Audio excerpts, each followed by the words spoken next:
შოკოლადის და რაფაელოს ბურთები, რომელიც მზადება მხოლოდ 2 ინგრედიენტით. ვიდეოს გაზიარება და დალაიქება არ დაგავიწყეს, თორე კი იცი სახში რომ მოგაკითხა. საუკეთესო შედეგის მისაღწევად მე ვიყენებ ალექსეევსკის შესქელებულ რძეს, რომელსაც აქვს ISO სტანდარტი და მზადდება ნამდვილი ნატურალური ძისგან.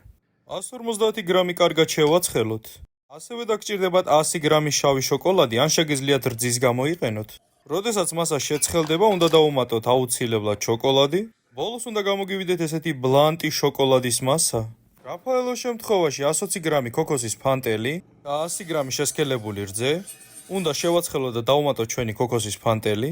ორივე მასა გავაჭეროთ 3 საათი მაცივარში. 3 საათის შემდეგ დავჭრათ და მივცეთ ბურთის ფორმები. მასა თავდაპირველად არის ძალიან მყარი, მაგრამ შემდეგ რბილდება.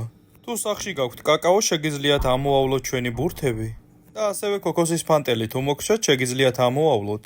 ამაზე გემრიელს 2 ინგრედიენტად ნამდვილად ვერ მოამზადებ.